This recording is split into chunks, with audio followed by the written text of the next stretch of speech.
Hello sa inyong lahat. Kumusta po kayo? Good morning sa inyong lahat.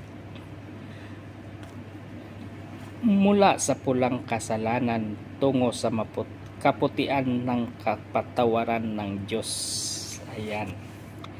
Pagbasa sa kasulatan, Isaiah chapter 1 verse 18.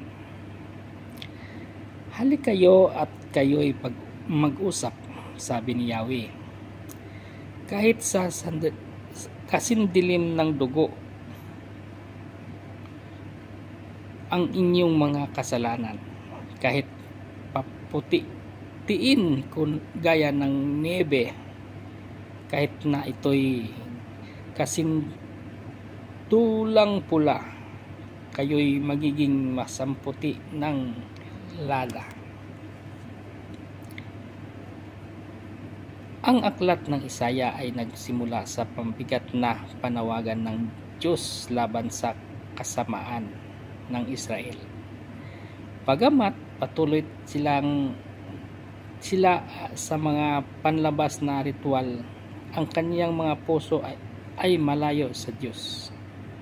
Ngunit sa gitna ng kaniyang galit, ibinukas ng pa rin ng Diyos ang kaniyang puso para sa kapatawaran.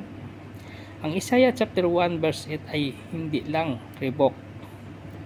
Ito ay isang napakatamis na paanyaya. Halik kayo, tayo'y mag-usap.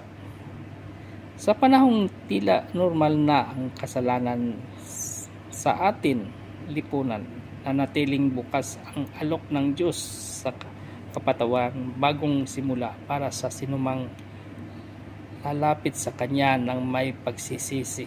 Ayan, salamat sa Diyos sa Kanyang mga salita. At shout out sa ating viewers and followers. Thank you for watching.